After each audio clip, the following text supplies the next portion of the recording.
This morning, British politics imploded in less than 5 minutes. King Charles III walked unannounced into the House of Commons, confronting Prime Minister Starmer in a scene no monarch has dared for over 200 years. Silence fell. Phones emerged. MPs froze mid-sentence.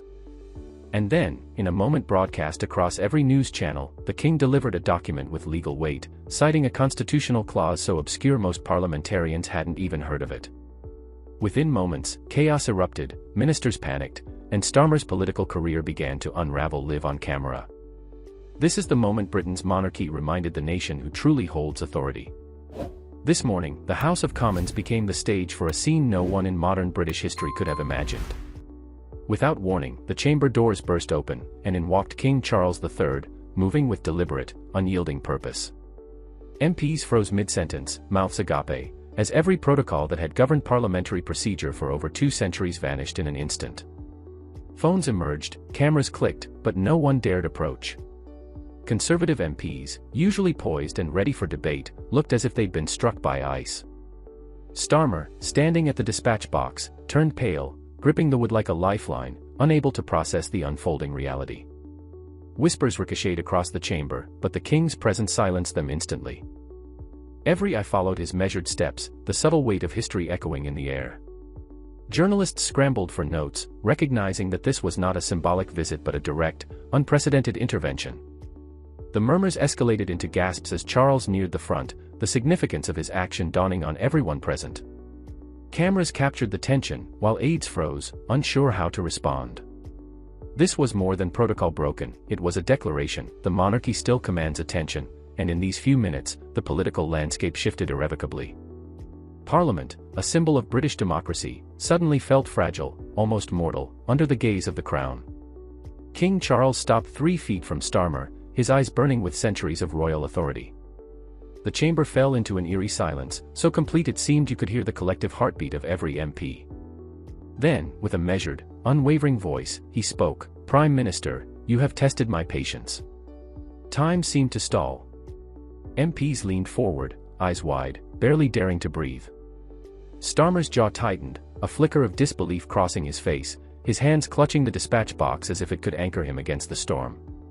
The king reached into his coat and produced a folded document, sealed in deep crimson wax, a symbol reserved for the gravest royal warnings.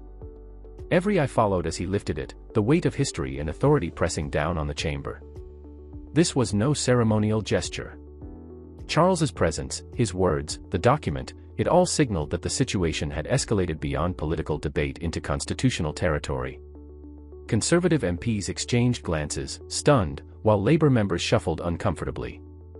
Journalists typed frantically, realizing the implications could reshape Britain's governance. The tension was so thick that even whispers were swallowed by the atmosphere. In this moment, the crown was not symbolic, it was an active force, asserting control, reminding the nation that while Parliament debates, the monarchy still holds the power to intervene, and today, it had chosen to speak directly and unequivocally.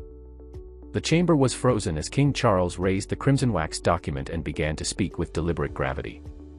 He cited a constitutional clause so obscure that most MPs had never even heard of it, a provision granting the monarch authority to intervene when the government threatens the stability of the realm. Whispers erupted, half in shock, half in confusion, as parliamentarians tried to process what they were hearing. Conservative MPs exchanged stunned glances, while Labour members leaned closer to each other, uncertain if this was ceremonial or legally enforceable. Charles's voice resonated with centuries of authority as he delivered a declaration that made every member in the room understand the severity of the moment: Parliament is not above the crown. Parliament exists because the crown allows it. Audible reactions ricocheted across the chamber, gasping, murmurs, and even restrained laughter from some MPs who could scarcely believe the reality unfolding. The king's citation was more than a historical footnote, it was a constitutional earthquake. Never in modern times had a monarch directly confronted a sitting government in such a manner.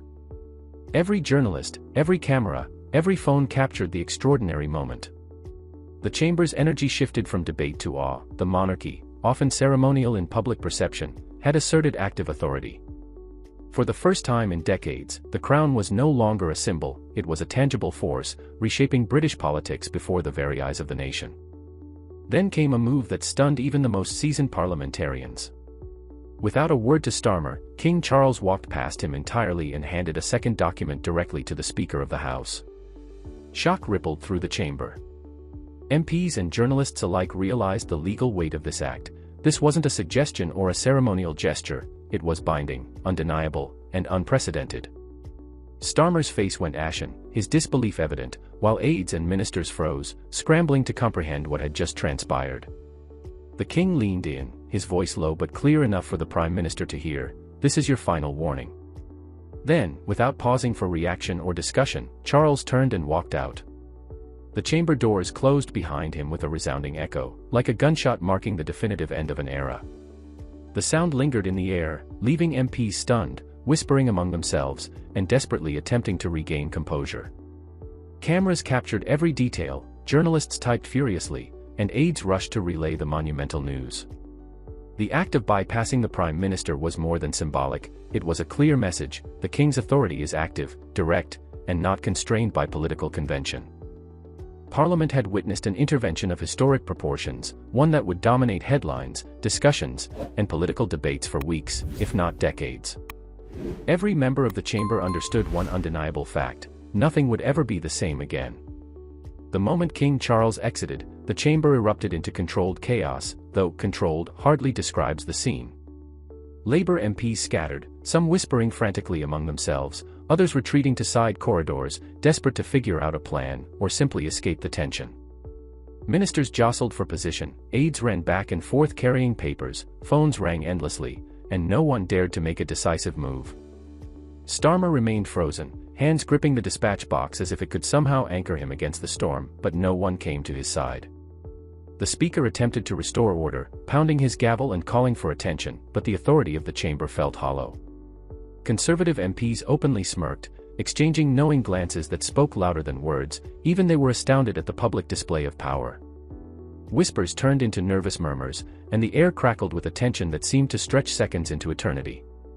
This wasn't mere political turbulence, this was a live constitutional earthquake, a moment where centuries-old precedents collided with modern parliamentary expectations. Every motion, every procedural debate, seemed suddenly irrelevant. Journalists typed furiously, realizing they were witnessing history in real time. The balance between monarchy and parliament, long considered symbolic, had shifted visibly in a matter of minutes.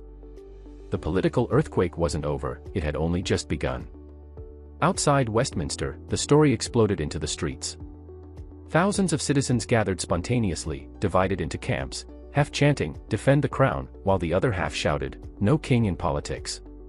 Police struggled to maintain order, forming barriers as emotion surged.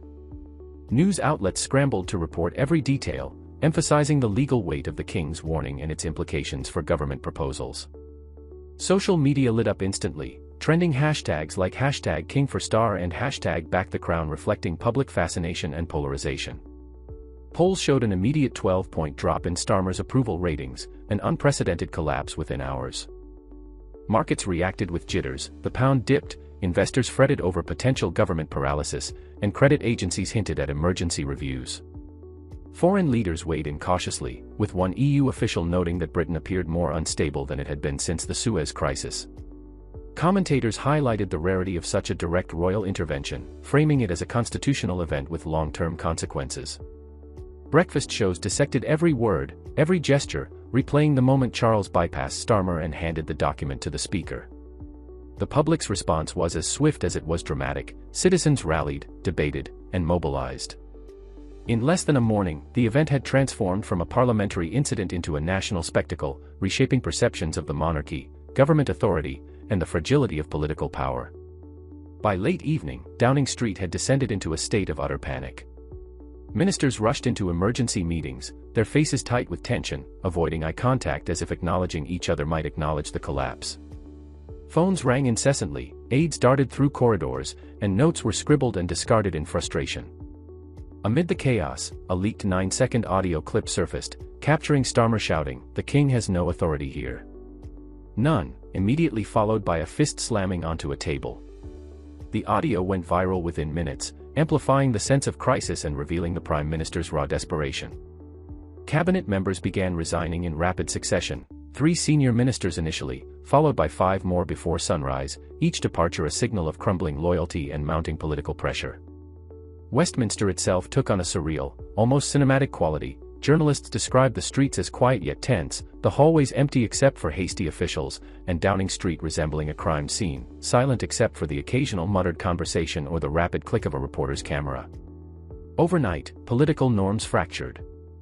The Labour Party, once coordinated and disciplined, now teetered on the edge of implosion. Public opinion turned swiftly, social media churned with commentary, and the sense of historical gravity settled in. Starmer's authority, already shaken, appeared to crumble entirely under the weight of the King's intervention and the cabinet's collapse. While Westminster descended into chaos, King Charles remained vigilant at Buckingham Palace, consulting constitutional advisers late into the night. Every word, every possible scenario was considered with the precision of centuries-old protocols, underscoring the seriousness of the intervention. Meanwhile, speculation ran wild outside palace walls. Breakfast shows analyzed potential royal countermoves, legal experts debated whether Charles's actions could prompt a broader constitutional crisis, and commentators dissected the implications for the monarchy's role in politics. Inside Number 10, Starmer's isolation was palpable. Pacing alone, he repeated over and over, "The king can't do this," though the reality had already unfolded. Phones buzzed incessantly with updates and potential strategies, yet no plan seemed viable. Simultaneously, citizens spontaneously rallied outside Buckingham Palace, holding signs proclaiming support for the crown and chanting slogans like, "Stand with the monarchy." Crowds swelled organically, from pensioners to young families, each drawn by the spectacle of a monarch taking decisive action where political leadership appeared paralyzed. Social media amplified these demonstrations, with clips and photos going viral within minutes. The public's engagement transformed the narrative. This was no longer just a parliamentary event, it was a national moment, where loyalty, authority, and political legitimacy collided. As dawn approached, the tension between monarchy and government remained unresolved, setting the stage for the dramatic events yet to come. By mid-morning, Westminster experienced yet another historic shock. A royal courier arrived, delivering a letter sealed in deep crimson wax, the kind reserved for the most serious communications from the crown. The chamber fell silent as the speaker carefully broke the seal and held the letter aloft. Starmer immediately demanded that the speaker block its reading, insisting it had no place in parliamentary procedure. The speaker, maintaining a calm yet firm tone, refused, asserting that the letter was now an official part of the record and must be broadcast live. As the contents were revealed, the gravity became unmistakable. King Charles stressed that ministerial instability threatened national unity, urging MPs to recognize their responsibilities to the nation.